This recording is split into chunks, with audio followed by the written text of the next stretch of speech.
So కానీ civilians apartments టార్గెట్గా ఈ దాడులు కొనసాగిస్తోంది ఇరాన్ అనేది తెలుస్తోంది. సో ఇప్పటి వరకు జరిగిన దాడిలో ఎటువంటి ఒక ఆందోళన వ్యక్తమవుతోంది ఇజ్రాయెల్లో, ఎటువంటి ఒక నష్టం వాటిల్లిందని అంచనా వేయాలి? నష్టం అయితే అంతలా ఏం లేదు, ఎందుకంటే ఇక్కడ ప్రతి ఒక్క అపార్ట్మెంట్ కి బంకర్ అనేది ఏర్పాటు చేస్తారు. ఓకే. మాకు ఎప్పుడైతే మిసైల్స్ వచ్చే టైంలో 5 minutes ముందు అలర్ట్ చేస్తారు. సైరన్ అనేది, న్యూక్లియర్ సైరన్ అనేది ఇక్కడ దాదాపు పూర్తిగా అందరికి వినపడేట్లునే వేస్తారు. ఓకే. ఇంకా మా మొబైల్ ఫోన్ లో కూడా మాకు అప్లికేషన్స్ అనేటివి ఉన్నాయి. దాంతో మేము అందరం అలర్ట్ అయ్యి ఆ బంకర్ లోకి వెళ్ళిపోతాం. ఓకే. అంటే ఇప్పటివరకు సుమారుగా 2-3 ఏళ్ళుగా ఈ దాడులు కొనసాగుతున్నాయి. డైరెక్ట్గా ఇరాన్కి ఇజ్రాయెల్ మధ్య జరగకపోయినా గాజా హమాస్ల పైన ఇజ్రాయెల్ దాడి చేయడం, అటు గాజా నుంచి ఇటువైపు దాడులు జరగడం చూస్తున్నాం కదా. సో ఎప్పుడైనా మీరు మిసైల్ లాంటిది ఆ సంఘటన చూసారా? దాడులు జరుగుతున్న క్రమంలో ఎలా ఉంటుంది సిచ్యువేషన్ అనేది, ఎంత భయానకంగా ఉంటుంది అనేది మనం గమనించారా? ఇక్కడనైతే ఎక్కువ మట్టికి అయితే అంతలా ఎవరైతే ఏం భయపడరు. ఎక్కువ కూడా వాళ్ళు ఎక్కువ నమ్మకం పెట్టుకుంటారు డిఫెన్స్ పైన, ఏం కాదు అని. ఇక్కడ ఉన్నటువంటి ఫెసిలిటీస్ చాలా వరకు అయితే ఈ ఇజ్రాయెల్ సెక్యూరిటీ ఫోర్సెస్ అలాంటివి కూడా చాలా డిఫెండ్ గానే ఉంటాయి. ఇప్పటికీ నిన్న కూడా జరిగిన సంఘటనలు కూడా ఎవరికి కూడా అసలు యుద్ధం జరిగింది, మిసైల్స్ పడ్డాయన్న భయాందోళన కూడా ఎవరికి కూడా లేదు ఇక్కడ. ఒక్కసారి మీరున్న ఏరియాని చూపించగలుగుతారా? అంటే మీ వైపు నుంచి అక్కడ ఏరియా ఎలా ఉంటుంది, ప్రజెంట్ ఎటువంటి సిచ్యువేషన్ ఉందనేది. ఈ రోజు షాబాత్, ఇక్కడ ఎవ్రీ వీక్ సాటర్డే ఇక్కడ షాబాత్ ఉంటది. ఓకే. సో అన్ని గవర్నమెంట్ బస్సెస్ అన్ని హాలిడేస్ ఉంటాయి, బస్సులు బంద్ ఉంటాయి, షాప్స్ అన్ని క్లోజ్ ఉంటాయి ఈవినింగ్ 6 వరకు. నార్మల్ గా ప్రైవేట్ బస్సెస్ అనేది నడుస్తూ ఉంటాయి. ఓకే. టాక్సీస్. ఓకే. ఇది రమత్ గన్ ఏరియా, ఇది రమత్ గన్ బెనీబర్గ్ ఏరియా. ఇటు ముందు వెళ్తే టెలవి. సో ప్రజెంట్ అంటే ఇక్కడ యుద్ధం నేపథ్యంలో ఇటువంటి ఒక కర్ఫ్యూ ఏమైనా ఉందా, లేకుంటే జనరల్గా ఇలాగే ఉంటుంది అక్కడ? జనరల్ గా ఇలాగే ఉంటుంది. ఓకే. సో నిర్మాణ మీరు అక్కడ వెళ్తున్నారు వాళ్ళు కూడా. ఓకే. అంటే జనరల్గా అంటే అపార్ట్మెంట్స్, మీరు ఉండేటువంటి నివాసాల దగ్గర కూడా వాళ్ళు మొదటి నుంచి బంకర్ని కన్స్ట్రక్షన్ టైం నుంచి ఏర్పాటు చేస్తారా, లేదంటే ఇటువంటి యుద్ధం నేపథ్యంలో స్పెషల్గా ఒక ఐరన్ బంకర్స్ అక్కడికి వస్తూ ఉంటాయా? లేదు, ముందు కన్స్ట్రక్షన్ నుంచి వెళ్ళి ఇక్కడ ప్రతి అపార్ట్మెంట్ కైనా కన్స్ట్రక్షన్ నుంచి వెళ్ళి బంకర్ అనేది ప్రొవైడ్ చేస్తారు. బంకర్ ప్రొవైడ్ చేయకుంటే ఇక్కడ కన్స్ట్రక్షన్ అనేది జరగదు అంట ఇక్కడ రూల్ ప్రకారం. ఓకే. బంకర్ అనేది ఇక్కడ మెయిన్లీ. ఓకే. సో ఇప్పుడు అక్కడ ఉన్న వారికి ఎవరికి కూడా ఆందోళన లేదంటారా? అంటే భారతీయులు ఉన్నారు, చాలా మంది తెలుగు వాళ్ళు ఉన్నారు, ఎవరికి కూడా ఆందోళన లేదు. ఎందుకంటే ఇరాన్ కూడా ఏమాత్రం వదిలిపెట్టము, తప్పకుండా సమాధానం చెప్తామంటోంది. ఏకంగా ఇజ్రాయెల్ అక్కడ న్యూక్లియర్ స్థావరాలను టార్గెట్గా దాడులు చేసింది, రేడియేషన్ లీక్ అవుతుంది అన్నట్టుగా ఇంటర్నేషనల్ లెవెల్లో చర్చ జరుగుతోంది. సో ఇప్పుడు ఇక్కడ ఎటువంటి ఆందోళన లేదా? ఇరాన్ ఏ క్షణమైనా దాడి చేయవచ్చు, అటు పక్కనే ఇరాక్ కూడా ఉంది, కొన్ని దేశాలు ఏకమవుతున్నాయి. సో అటువంటి ఏదైనా చర్చ ఉందా అక్కడ ఇజ్రాయెల్ పౌరుల దగ్గర? ఇక్కడనైతే ఇప్పటి వరకు ఏం చర్చ అనేది అయితే లేదు. నార్మల్ గానే అందరూ నిన్న నైట్ మాత్రం 6 వరకు వచ్చాయి మిసైల్స్, వాటి అన్నిటినీ తిప్పి కొట్టేసింది. కాకపోతే దాంట్లో ఒక 2 మిసైల్స్ మిస్ఫైర్ అయినాయని చెప్పారు. ఓకే.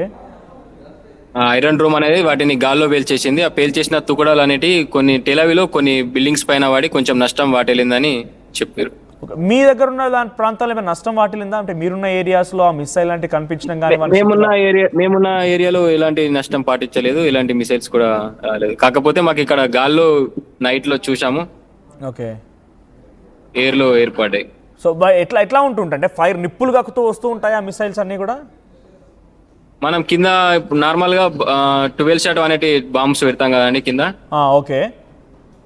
వాళ్ళ పటాసులు లేక పైనకి వెళ్ళి అక్కడ పేల్చేస్తున్నాయి డ్రోన్స్ ని. Okay. So if don't mind మా కోసం కొంచెం ఆ బంకర్స్ కూడా చూపించగలుగుతారా? మీ దగ్గర మళ్ళీ వస్తా నేను, ఆ లోపుగా మరిన్ని అప్డేట్స్ అందిస్తాను. ఒకసారి బంకర్ని చూపించండి. సో ప్రతి ఇంటికి కూడా రైట్ అఖిల్ గారు, will get back to again, మళ్ళీ వస్తాం మీ దగ్గరికి. ఒకసారి బంకర్ దగ్గరికి వెళ్ళండి మీరు.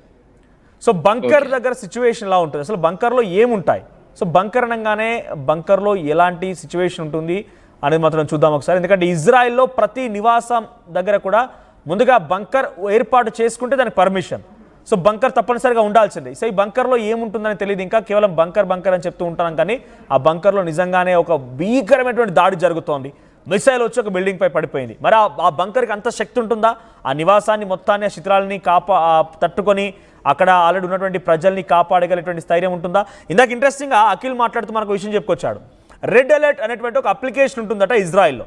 సో ఈ రెడ్ అలర్ట్ అటువంటి అప్లికేషన్ ఏం చేస్తుందంటే, ఎప్పుడైతే మిసైల్ వస్తుందో ఒక్కసారిగా ప్రభుత్వం ఏం చేస్తుందంటే ఆ ప్రాంతాల్లో అందరిని అలర్ట్ చేసి ఒక్కసారిగా సైరన్ మోగుతూ ఉంటుంది. ఆ ఫోన్స్ అన్ని కూడా అలర్ట్ ఇస్తూ ఉంటాయి, మెసేజ్ వస్తూ ఉంటుంది. వెంటనే ఇటువైపు నుంచి అటు సైరన్ కూడా మోగిస్తూ ఉంటారు. సో ఎప్పుడైతే సైరన్ మోగుతుందో అందరూ వెళ్ళిపోయి, ఆ ఏరియాకి సంబంధించిన ప్రజలందరూ వెళ్ళిపోయి ఒక్కసారిగా బంకర్లో దాక్కోవాలి. సో బంకర్లో వెళ్ళిన తర్వాత బంకర్ వాళ్ళు రక్షిస్తుందట. సో ప్రతి నివాసంలో కింద బంకర్ అనేది ఉంటుందట. ఆ బంకర్ దగ్గరికి ఇప్పుడు ప్రస్తుతానికి అఖిల్ వెళ్ళారు అక్కడికి. సో అఖిల్తో మాట్లాడదాం మళ్ళీ. సో ప్రజెంట్ మీరు చూస్తున్నారు కదా, ఇది రమాగంద్ ఏరియా. ఆయన చెప్తున్నట్టుగా ఈరోజు షాబాద్ అంటే ఇది ఒక హాలిడే ప్రకారంగా అక్కడ పబ్లిక్ సంబంధించి ట్రాన్స్పోర్టేషన్ ఉండదు, పబ్లిక్ మొబిలిటీ ఉండదు, కేవలం ప్రైవేట్ వెహికల్స్ మాత్రం వెళ్తూ ఉంటాయి. సో ఇక్కడ ఇజ్రాయెల్ ఏం చేస్తోంది, ఇజ్రాయెల్ పైన అటువైపు నుంచి 9 అణుబాంబులు ఎక్కుపెట్టి ఉన్నాయి. ఇరాన్ ఏ క్షణమైన ఈ అణుబాంబులు మా పైన ప్రయోగించవచ్చు, అందుకే మేము పక్కాగా ప్లాన్ వేసి ముసాద్ లాంటి ఒక ప్రముఖమైనటువంటి ఇంటెలిజెన్స్ సంస్థ మా దగ్గర ఉంది, ప్రపంచంలోనే అత్యాధునిక హై టెక్నాలజీని ఉపయోగించండి ముసాద్ లాంటి ఇంటెలిజెన్స్ సంస్థ మా దగ్గర ఉంది, ఆ విషయాన్ని మేము పసిగట్టాం. అందుకే మా లెఫ్టినెంట్ జనరల్ ఇమాయల్ జమీర్కి మేము సమాచారం అందించాం, శుక్రవారం రోజున ఇరాన్ పైన దాడి చేయమని చెప్పాం. అందుకే నటన్జా తర్వాత ఇతర కీలకమైన ప్రాంతాల్లో దాడులు జరిపి మేము అక్కడ న్యూక్లియర్ రేడియేషన్స్ని పేల్చాలనుకున్నాం. ఆపరేషన్ రైజింగ్ లయన్ అనేటువంటి ఒక పేరుతో ఈ దాడులు కొనసాగించింది. ఆ తర్వాత దానికి ప్రతిదాడిగా ఇరాన్ కూడా ఇజ్రాయెల్ పైన దాడి చేయడం మొదలుపెట్టింది. ఇరాన్ ఏం చేసిందంటే సుమారుగా 800 డ్రోన్లని ఇజ్రాయెల్ పైన ప్రయోగించింది. అయితే ఇజ్రాయెల్ వాటిని సమర్థవంతంగా తిప్పికొట్టే ప్రయత్నం చేసింది, సమర్థవంతంగా వాటిని పూర్తిగా నేలమట్టం చేసింది. అయితే అఖిల్ చెప్తున్న ప్రకారంగా ఆ మిసైల్స్ అన్ని కూడా మనం బేసిక్గా క్రాకర్స్ వాడుతూ ఉంటాం దీపావళి సందర్భాల్లో, 12 షాట్స్ అటువంటి క్రాకర్స్. సో అటువంటి క్రాకర్స్ మాదిరిగానే నిప్పులు కక్కుతూ వస్తూ ఉంటాయి. ఎప్పుడైతే మిసైల్ లాంటిది ఆ ఎయిర్ డిఫెన్స్ సిస్టమ్ గమనిస్తుందో, ఇజ్రాయెల్ ఎయిర్ డిఫెన్స్ సిస్టమ్ గమనిస్తుందో, ఆ ఎయిర్ డిఫెన్స్ సిస్టానికి సంబంధించి మెసేజ్ వెంటనే ఈ ఫోన్లకు చేరుతుంది. రెడ్ అలర్ట్ అనేటువంటి అప్లికేషన్ ఉంటుందో, ఆ రెడ్ అలర్ట్ అనే అప్లికేషన్కి మెసేజ్ చేరుతుంది, మెసేజ్ వస్తుంది, మీరు వెంటనే సేఫ్ జోన్స్కి వెళ్ళిపోండి, మీ ప్రాణాలు మీరు కాపాడుకోండి అనేటువంటి ఒక మెసేజ్ వస్తుంది. ఆ తర్వాత వెంటనే వీరికి సైరన్ మోగుతుంది. ఆ సైరన్ ఆధారితంగా మీరు గమనించి వెంటనే అక్కడికి వెళ్ళిపోవాల్సి వస్తుంది. సో నిన్న ప్రయోగించిన ఒక 9 మిసైల్స్ ఏవో కొన్ని మిస్ మ్యాచ్ అయిపోయి ఆ రాడార్ సిస్టాన్ని కూడా తప్పించుకొని లోపలికి వచ్చిన క్రమంలోనే ఐరన్ డోమ్ వాటిని అడ్డుకొని తిప్పికొట్టింది. ఆ శిథిలాలన్నీ కూడా కొన్ని ప్రాంతాల్లో పడిపోయాట.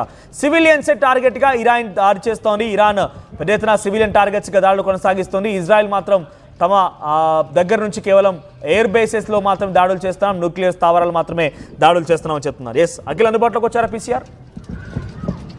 రైట్, ప్రస్తుతం అఖిల్ ఐరన్ డోమ్ దగ్గరికి వెళ్తున్నారు. సో మీ అందరికీ చూపించడం కోసం ఆర్టీవీ ఎక్స్క్లూజివ్గా ఇజ్రాయెల్ ఉన్నటువంటి మన తెలుగు వారిని సంప్రదించింది, అఖిల్ని సంప్రదించింది. అఖిల్ మనకు మరింత సమాచారం అందిస్తారు. సో అక్కడ ప్రస్తుతమైన డోమ్ బంకర్ దగ్గరికి వెళ్తున్నారు ఆయన. సో బంకర్లో ఏముంటుంది, రోజుల తరబడి అందులోనే ఉండాల్సి వస్తుందట. నివాసాల్లో ఉన్నటువంటి కింద బంకర్లు అందులోనే కొన్ని రోజుల తరబడి ఉండాల్సి వస్తుందట. అటువంటి సిచ్యువేషన్ ఉంటుందట. ఎందుకంటే అక్కడ బంకర్లో ఎలా ఉంటుంది సిచ్యువేషన్ అంటే కనుక అక్కడ దాడులు చేసి పూర్తిగా ఆ బిల్డింగ్స్ అన్ని కుప్పగూలిపోయి లేకపోతే ఇంకేదైనా జరిగినా కూడా ఆ బంకర్ వారి ప్రాణాలను కాపాడుతుంది, సురక్షితంగా కాపాడగలుగుతుంది. సో ప్రతి నివాసంలో కూడా బంకర్ మ్యాండేటరీ. సో బంకర్ ఎలా తయారు చేయబడుతుంది, ఆ బంకర్లో ఎటువంటి అంశాలు ఉంటాయని మాత్రం మనం చూద్దాం. అఖిల్ అందుబాటులో ఉన్నారు మనతో పాటుగా. మరి కాసేపట్లో కొన్ని క్షణాలను జాయిన్ అవుతారు బంకర్ దగ్గర నుంచి ఆయన. సో బంకర్ ఎలా ఉంటుందో చూద్దాం. ప్రస్తుతానికైతే రైట్ సైడ్ విజువల్స్ అన్ని కూడా అఖిల్ ఎక్కడైతే మాకు ఇజ్రాయెల్ నుంచి అందుబాటులోకి వచ్చారో ఆయనటువంటి ప్లేస్ అది రమాగంద్ ప్రాంతం అది. సో ఇజ్రాయెల్లోని రమాగంద్ ప్రాంతం నుంచి ఆయన మనకు అందుబాటులోకి వచ్చారు. ప్రజెంట్ అయితే అక్కడ ఒక హై టెన్షన్, ఒక రకంగా చెప్పాలంటే పెద్దగా ఎవరు చర్చకు తీసుకురావట్లేదు. వాళ్ళ డిఫెన్స్ సిస్టమ్ పైన చాలా పూర్తి స్థాయి నమ్మకంతో ఉన్నారు వారంతా కూడా. సో వారికి ఆ డిఫెన్స్ సిస్టమ్ పై నమ్మకం ఉండడంతో పాటుగా తమకి రక్షణ కవచంలా బంకర్స్ అన్నీ ఉన్నాయి కాబట్టి తమకు ఎటువంటి భయం లేదంటున్నారు. సో మరి చర్చలు అంటే ఎటువంటి విధంగా ఉన్నా కూడా పెద్దగా చర్చ కూడా ఏం లేదు. అందరూ కూడా డిఫెన్స్ సిస్టమ్ పైన, సెక్యూరిటీ ఫోర్సెస్ పైన నమ్మకంతో ఉన్నారని మాటని చెప్తున్నారు ఆయన. పీసీఆర్ అందుబాటులోకి వచ్చారా? రైట్, ఎస్ చేరుకున్నారు అక్కడికి అఖిల్ నా వాయిస్ వినిపిస్తుందా మీకు? వినిపిస్తుంది. రైట్, ఇఫ్ డోంట్ మైండ్ ఒక్కసారి ఆ బంకర్ని చూపించండి. మీరు ఉంది ఇప్పుడు స్టెప్స్ అది ఇంకా సెల్లార్ అంటుంటారు బహుశా, అంతేనా? రైట్, ఓకే, అదే బంకరా ఇది? ఓకే రైట్, బంకర్ లోపలికి వెళ్తున్నారు అఖిల్. ఇప్పుడు మీరు చూస్తున్నారు కింద సెల్లార్లో నుంచి ఒక ఐరన్ గేట్ కదా, బహుశా అంతా కూడా ఐరన్, మేడప్ ఆఫ్ ఐరనేనా? ఐరన్ ఇలా వేస్తారు లాక్. ఓకే, సో లోపల ఎటువంటి సిచ్యువేషన్ ఉంటుంది? ఇలా ఉంటుంది, కుర్చీలు ఉంటాయి.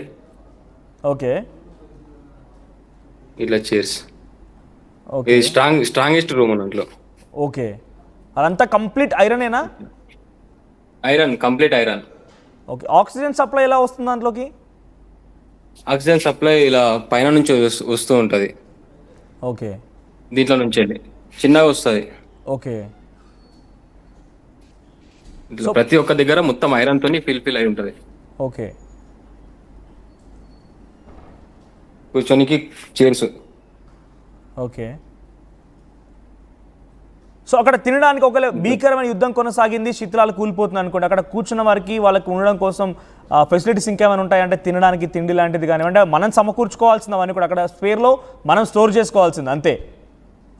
స్టోర్ చేసుకోవాల్సిందే, ఇక్కడ ఫ్రిడ్జ్ కూడా ఉంటుంది మీకు. ఓకే, అదన్నీ మనం అరేంజ్ చేసుకోవాల్సినవన్నీ కూడా ఇక్కడ ఈ బిల్డింగ్ వాళ్ళు, అపార్ట్మెంట్ వాళ్ళు, ఈ అపార్ట్మెంట్ ఓనర్ అయితే ఎవరైతే ఉన్నారో వాళ్ళు అన్ని ఇక్కడ ఫెసిలిటీస్ అన్ని సమకూర్చి వెళ్ళిపోతారు. ఓకే. సో వాష్రూమ్స్ లేకపోతే మహిళలు ఉండడానికి అన్నింటికి ఏర్పాట్లు ఉంటాయి అక్కడ?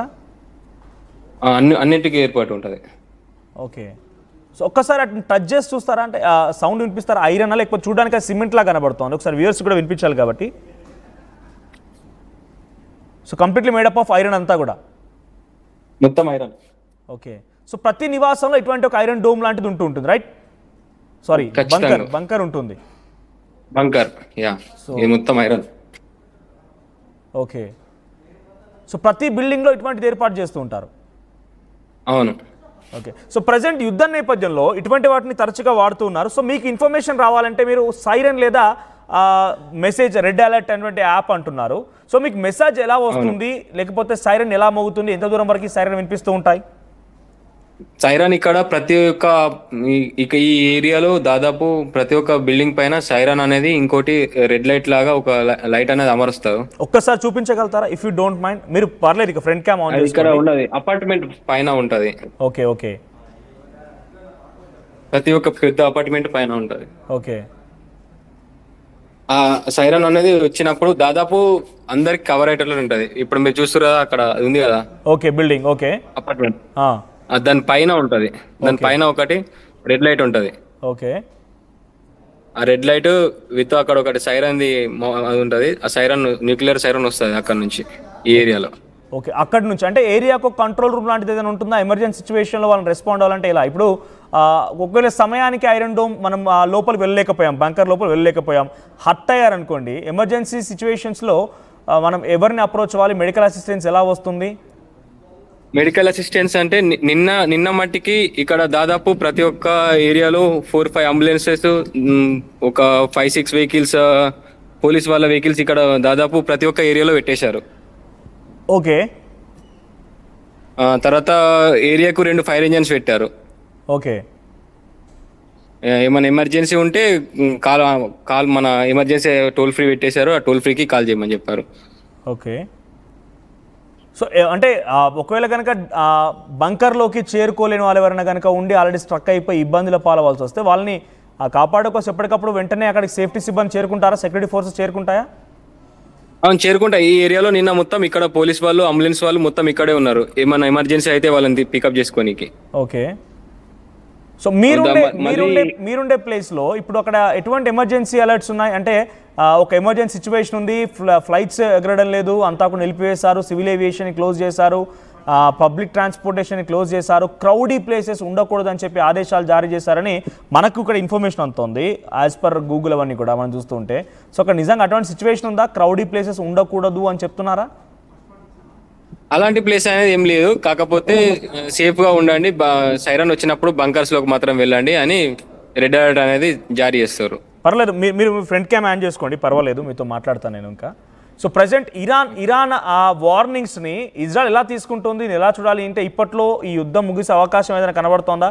అక్కడి పబ్లిక్ కానీ ప్రభుత్వాలు కానివ్వండి, సెక్యూరిటీ ఫోర్సెస్ ఏం చెప్తున్నాయి? ఇక్కడ నేను నా మట్టికైతే నేను ఇక్కడ ఇజ్రాయెల్ సిటిజన్స్ వాళ్ళని అడిగాను, ఏంది వారు ఎప్పుడు ముగుస్తుంది అంటే, ఇవన్నీ మాకు కామనే, మీరేం భయపడకండి అని వాళ్ళు చెప్పారు. ఇక్కడ వాళ్ళ దగ్గర చూస్తే ఉంటే వాళ్ళకి ఇవన్నీ లైట్ గానే అనిపిస్తున్నాయి, అంటే నార్మల్ గా వాళ్ళు ఇవన్నీ ఫేస్ చేసిన వాళ్ళలాగానే చెప్తున్నారు. ఓకే. సో వాళ్ళు కంటిన్యూస్గా సుమారుగా 1-2 years అవుతుంది కాబట్టి పెద్దగా అలవాటు పడిపోయినట్టుంది. కానీ అది ఎప్పుడు ఇదివరకు ఎప్పుడైనా హట్ అయిన వాళ్ళు ఉన్నారా? అంటే ఈ యుద్ధం వల్ల చాలా తీవ్రంగా గాయాల పాలైన వారు కానివ్వండి, లేకపోతే హట్ అయిన వారు, బిల్డింగ్స్ కొలాప్స్ అయిన సిచ్యువేషన్స్ కానీ అలాంటివి ఏమైనా ఉన్నాయా సిచ్యువేషన్ అక్కడ? వాళ్ళు ఎవరైనా పంచుకుంటున్నారా? ఇక్కడ హెర్జిలియాలో మెక్డొనాల్డ్స్ అనే ఒకటి ఉంటది. ఓకే. అది నిన్న నిన్న ఏదో చిన్న దాడికి అది ఫైర్ అయినట్లు చెప్పారు. ఓకే, అంటే ఇరాన్ చేసిన దాడితోనే. ఇరాన్ చేసిన అది మిసైల్ అనేది మిస్ఫైర్ అయిపోయి అది శిథిలాలు అనేది దానిపైన కూలాయంట. ఓకే. అంతే, ఇంకా వేరే ఏం లేదు. ఓకే. సో ప్రజెంట్ మీరున్న ఏరియా ప్రైమ్ ఏరియాగా ఉంటుందా, లేకపోతే ఇంకెక్కడైనా ప్రధాన టార్గెట్లా, అంటే జెరూసలేం లాంటి ప్రదేశాల్లో చాలా బిగ్గెస్ట్ టార్గెట్స్? జెరూసలం అనేది మాకు 50-60 కిలోమీటర్స్ దూరంలో ఉంటుంది. మాకు ఇక్కడ టెల్ అనేది 5 కిలోమీటర్స్ దగ్గరలో ఉంటుంది. ఓకే, అంటే జెరూసలం అనేది చాలా ప్రైమ్ ఏరియా, రాజధాని అక్కడ కాబట్టి, ఇజ్రాయెల్ రాజధాని కాబట్టి అక్కడ చాలా prime area, right? Prime area. అక్కడ ఉన్నటువంటి భారతీయులు ఏం చెప్తున్నారు? మన భారతీయులు ఎప్పుడైనా మీరు అప్రోచ్ అయ్యారా, మన తెలుగు వారు లేకపోతే భారతీయులు ఎవరైనా మీరు సంప్రదించారు? వాళ్ళు ఏం చెప్తున్నారు? వాళ్ళు నేను వచ్చి ఇక్కడికి 1 year అవుతుంది. వాళ్ళని అడిగాను, ఇదేంది ఇక్కడ ఇట్లా ఉంది అంటే, ఇవన్నీ ఇక్కడ ఏం కాదు, ఇక్కడ డిఫెన్స్ సిస్టమ్ బాగా స్ట్రాంగ్ గా ఉంటుంది. మేము 5 years నుంచి వెళ్ళి ఉన్నాము, మేము చూస్తూనే ఉన్నాము, మేము టెన్షన్ పడకని నిన్న చెప్పారు. ఇండియన్స్ ఎలా ట్రీట్ చేస్తారు అక్కడ? ఇండియన్స్ ఎలా ట్రీట్ చేస్తారు? ఇండియన్స్ ని చాలా బాగా ట్రీట్ చేస్తారు. ఇక్కడ అందరూ కలిసిమెలిసి ఉంటారు. ఓకే. సో ప్రజెంట్ ఇంకా అక్కడ ఇజ్రాయెల్లో సిచ్యువేషన్ గురించి మీరు చెప్పాలంటే ఏం చెప్తారు? అంటే రాత్రి కాగానే ఒకసారిగా ఎమర్జెన్సీ సైరన్లు మోగడం అంతా కూడా ఒక హడావిడి సిచ్యువేషన్ ఉంటుందా? కొంచెం భయం. ఎట్లా అంటే ఇప్పుడు మేము కొందరు కొత్తగా వచ్చిన వాళ్ళకి భయాందోళనకరంగా ఉంటుంది. నార్మల్ గా పాత వాళ్ళకైతే ఇది ఒక చిన్న అట్లా వచ్చి వెళ్తాదని చెప్పారు. కాకపోతే నిన్న మట్టికి ఆ మిసైల్స్ అనేది చాలా భయంకరంగా పేలాయి. ఆ శబ్దాలు అనేటి ఒక దీపావళి లాగా అనిపించింది మాకైతే ఇక్కడ. ఓకే. సో ఐరన్ డోమ్ లాంటిది కొంత రక్షించే ప్రయత్నం చేస్తాం, చాలా బిగ్గెస్ట్ థింగ్ అక్కడ. చాలా రక్షించేది. ఐరన్ డోమ్ అనేది 200 మిసైల్స్ ని కూడా తట్టుకోగల శక్తి ఉంది అని ఇక్కడ వాళ్ళు చెప్తున్నారు. ఓకే. సో ఎమర్జెన్సీ ప్రకటించామనేటువంటి మాట వినిపిస్తోంది. ఎమర్జెన్సీ ఉందా అంటే ఆఫీస్లో? ఎమర్జెన్సీ అనేది ప్రకటించారు. ఇక్కడ సేఫ్టీ వాళ్ళు కూడా చాలా మట్టుకి అటు ఇటు తిరగడం లాంటివి చేస్తున్నారు వెహికల్స్ లో. ఓకే. ఎప్పటికప్పుడు అబ్జర్వేషన్ చేసుకుంటూ వెళ్తున్నారు. కాకపోతే ప్రజల్లో మాత్రం ఎలాంటి భయాందోళన లేదు, నార్మల్ గానే ఉన్నారు ఎవరు కూడా. ఓకే. ఒక నార్మల్ డే లాగా. ఎమర్జెన్సీ అంటే ఏంటి? ఆఫీస్లోకి వెళ్ళకూడదు, స్కూల్స్ కాలేజ్ అన్ని క్లోజ్, హాస్పిటల్స్ పెద్దగా అందుబాటులో ఉండవు, అలాంటి సిచ్యువేషన్ ఉందా? అది మాకు ఇంకా తెలియదు. మాకు రేపు వర్క్ ఉన్నదని అన్నారు మాకు. నిన్న మట్టికి మాత్రం నిన్న స్కూల్స్ అనేది క్లోజ్ చేశారు. ఓకే. సో ఇంకా ఎమర్జెన్సీ అయితే కొనసాగుతుంది టుడే, టిల్ టుడే ఇప్పటి వరకు అయితే ఎమర్జెన్సీ ఇంకా కంటిన్యూ అవుతుంది, రైట్? కంటిన్యూ అవుతుంది అనుకోవచ్చు. ఎందుకంటే ఈ రోజు షాబాద్ కాబట్టి స్కూల్స్ అనేది హాలిడే ఉంటాయి. అన్ని ఆఫీస్ స్కూల్స్ మొత్తం అన్ని హాలిడేస్ ఉంటాయి. మిగతా ఏముండదు. 6 వరకు, ఈవినింగ్ 6 వరకు హాలిడే ఉంటాయి. ఈవినింగ్ 6 నుంచి వెళ్ళి అన్ని ఓపెన్ అవుతాయి. ఓకే. అంటే డే టైంలో మొత్తం కూడా కొంత ఎమర్జెన్సీ సిచ్యువేషన్ కనబడుతుంది. ఈవినింగ్ 6 తర్వాత అంతా నార్మల్ అయిపోతుందా? నార్మల్ అయిపోతుంది. అంటే ఎవ్రీ షాబాద్ కి ఇట్లానే 6 వరకు క్లోజ్ ఉంటాయి అన్ని. ఫ్రైడే 6 నుంచి వెళ్ళి సాటర్డే 6 వరకు క్లోజ్ ఉంటాయి. Okay. Friday evening 6 to Saturday evening 6. అవును. సో ప్రెసెంట్ అక్కడ టైం ఎంత, ఇప్పుడు టైం ఎంత అవుతుంది? ఇక్కడ ప్రెసెంట్ టైం 2:30. ఓకే. సో ఇప్పుడేమైనా అక్కడ సిచ్యువేషన్ కనబడుతుందా? వార్ సిచ్యువేషన్ కనిపిస్తుందా? లేదు, ఎలాంటి సిచ్యువేషన్ అనేది లేదు. Right. Thank you Akhil. Will get back to again. మీతో కాంటాక్ట్లోకి వస్తాము. ఒకసారి అక్కడ సిచ్యువేషన్ మళ్ళీ మాకు అప్డేట్ చేసే ప్రయత్నం చేయండి. సో ఇజ్రాయిల్లో సిచ్యువేషన్ ఇది. మనతో పాటుగా మన తెలుగువాడు భారతీయుడు అక్కడ అందుబాటులో ఉన్నారు. మనం ఆయనతో పాటు మాట్లాడడం, అక్కడ సిచ్యువేషన్ ఏంటని తెలుసుకునే ప్రయత్నం చేశాం. సో ఇజ్రాయిల్లో ఐరన్ డోమ్ అనేది అక్కడి ప్రజలకి చాలా ధైర్యాన్ని కల్పిస్తోంది. ఐరన్ డోమ్ ఉండడం వల్లే మేము చాలా వరకు ఈ స్థాయిలో ఉండగలుగుతున్నాము, లేదనంటే సిచ్యువేషన్ మరోలా ఉండేది అనేది వాళ్ళు చెప్తున్నమాట. సో నిజానికి iron dome the biggest highest టెక్నాలజీతో ఉన్నటువంటి ఐరన్ డోమ్ వారికి కాపాడుతోంది. ముసాద్ లాంటి ఒక ఇంటెలిజెన్స్ సంస్థ కూడా వారికి చాలా కీలకంగా మారింది. ఈ సిచ్యువేషన్లో ఇజ్రాయెల్ అందరూ కూడా పెద్దగా ఇబ్బంది ఏం లేదు. మాకు ప్రతి ఇంటికి కూడా బంకర్స్ లాంటివి ఉన్నాయి, మాకు సైరన్స్ వస్తూ ఉంటాయి, రెడ్ అలర్ట్ అనేటువంటి యాప్ ఉంది, ఎప్పటికప్పుడు సమాచారం మేము తెలుసుకుంటూ ఉంటాం. దీని ద్వారా మేము దాన్ని పూర్తిగా తెలుసుకొని వాటిని కంట్రోల్ చేసే ప్రయత్నం చేస్తాం, వాటిని ఎదుర్కొనే ప్రయత్నం చేస్తామని చెప్తున్నారు. సో ప్రజెంట్ అక్కడికి సంబంధించిన సిచ్యువేషన్ పైన ఇజ్రాయెల్లో ఎగ్జాక్ట్గా సిచ్యువేషన్ ఇప్పుడు మనం వెరీ ఫస్ట్ తెలుగు మీడియా ఆర్టీవీతో మాత్రమే సాధ్యమవుతుంది ఇటువంటి ఒక డేరింగ్ సిచ్యువేషన్ అనేది. సో అఖిల్తో అందుబాటులోకి వెళ్ళాం, ఆయనతో పాటుగా చాలా విషయాలు పంచుకున్నాం. సో ప్రజెంట్ మనతో పాటుగా రైట్ అక్కడి నుంచి మరొక తెలుగు వ్యక్తి రవి మనకి ఎప్పటికప్పుడు మరింత సమాచారం కూడా అందిస్తున్నారు. అక్కడ జరిగిన సిచ్యువేషన్ ఎలా ఉందనేది ఆయన మాటల్లో విందాం. నా పేరు సోమారవి, ఇజ్రాయెల్ తెలంగాణ అసోసియేషన్ అధ్యక్షుడిని, ఇజ్రాయెల్ నుండి మాట్లాడుతున్నాను. గత 2 రోజులుగా ఇజ్రాయెల్ ఇరాన్ మధ్య నెలకొన్నటువంటి ఈ యుద్ధ వాతావరణంలో ఇజ్రాయెల్లో ఉన్నటువంటి తెలుగు వాళ్ళందరూ కూడా క్షేమంగా ఉన్నారు. వారికి సంబంధించినటువంటి కుటుంబ సభ్యులు ఎవరు కూడా ఇండియాలో ఆందోళన చెందాల్సిన అవసరం లేదు. అందరం కూడా క్షేమంగానే ఉన్నాం. కాకపోతే గతంలో లాగా కాకుంటే ఈసారి కొంచెం ఎక్కువ శ్రద్ధ వహించి జాగ్రత్తగా ఉంటే సరిపోతుంది. రేపు సాయంత్రం వరకు కూడా దేశంలో అన్నింటినీ కూడా బంద్ చేయడం జరిగింది. కేవలం మెడికల్ ఫీల్డ్కు ఏదైనా ఫుడ్కు సంబంధించిన మాత్రమే ఓపెన్ నుంచి అన్ని బంద్ చేయడం జరిగింది. రేపు పరిస్థితులను బట్టి మేబీ మరో 2-3 రోజులు పొడిగించవచ్చు అనుకుంటున్నాం. ఏదేమైనా ఒక వారం రోజుల వరకు జాగ్రత్తగా ఉంటే సరిపోతుంది. సైరన్స్ వచ్చినప్పుడు నిర్లక్ష్యం చేయకుండా సేఫ్టీ రూమ్లోకి వెళ్ళిపోతే సరిపోతుంది. అందరం క్షేమంగానే ఉన్నాం. ఎప్పటికప్పుడు కూడా అసోసియేషన్ సభ్యులకు గ్రూప్లో సమాచారం అందజేస్తూ ఉన్నాం. అందరం బాగానే ఉన్నాం. ఎవరు ఆందోళన చెందాల్సిన అవసరం లేదు. తెలుగు ప్రజలందరూ కూడా. నా పేరు సోమారావి, ఇజ్రాయెల్ తెలంగాణ అసోసియేషన్ అధ్యక్షుడిని. గత గురువారం నుండి ఇజ్రాయెల్ ఇరాన్ల మధ్య నెలకొన్నటువంటి యుద్ధ వాతావరణంలో ఉద్రిక్తగా ఉంది. నిన్నటి నుండి రేపు సాయంత్రం వరకు కూడా దేశంలో ఇస్లాంలో హిజ్బుల్లా హమాస్లో కాకుండా హిజ్బుల్లాలో జరిగినట్టు సమయంలో కాకుండా ఇంకొంచెం ఎక్కువగా శ్రద్ధ జాగ్రత్త వహించాల్సిన అవసరం ఉంటుంది. ఇదే విషయాన్ని కూడా నిర్లక్ష్యం చేయొద్దని తెలుగు వాళ్ళందరికీ కూడా చెప్పడం జరిగింది. బహుశా ఇది రేపటితో కాకుండా మరో 3-4 రోజులు ఈ వారం వరకు ఇలాంటి పరిస్థితి ఉంటుంది. ఇజ్రాయెల్లో ఉన్నటువంటి తెలుగు వారికి సంబంధించిన కుటుంబ సభ్యులు ఇండియాలో ఎవరు కూడా ఆందోళన చెందాల్సిన అవసరం లేదు. అందరూ క్షేమంగానే ఉన్నాం. కాకపోతే గతంలో కంటే కొంచెం ఎక్కువ శ్రద్ధ తీసుకొని జాగ్రత్త వహించి ఆ సైరన్స్ వచ్చినప్పుడు సేఫ్టీ రూమ్లోకి వెళ్తే సరిపోతుంది. నేను రాత్రి కూడా చాలా పెద్ద మొత్తంలో రాకెట్స్ వచ్చినప్పుడు కూడా ఐరన్ డ్రోన్ సిస్టమ్తో వాటన్నింటి కూడా అడ్డుకోవడం జరిగింది యమునా ప్రాంతంలో. సో ఎవరు తెలుగు వారు కూడా ఆందోళన చెందాల్సిన అవసరం లేదు. చూడండి, చుట్టుపక్కల కూడా చూడండి, అన్ని క్లోజే ఉన్నాయి. ఓన్లీ ఫుడ్కి సంబంధించినవి, మెడికల్ సంబంధించినవి తప్ప అన్ని కూడా క్లోజే ఉన్నాయి. నేటి నీట్ ఫలితాలలో క్లాస్ రూమ్ టీచింగ్ ద్వారా తెలుగు రాష్ట్రాల్లో నంబర్ 1 ర్యాంక్ నారాయణదే. ఏ ఇతర విద్యా సంస్థకు ఈ ర్యాంక్ లేదు లేదు లేదు. తెలుగు రాష్ట్రాల్లో ఓపెన్ కేటగిరీలో ఫస్ట్ ర్యాంక్ నారాయణదే. At KL, the expertise of the world in the palm of your hand. KL deemed to be university. NEET 2025 ఫలితాల్లో all India first rank Sri Chaitanya class room programme విద్యార్థిదే.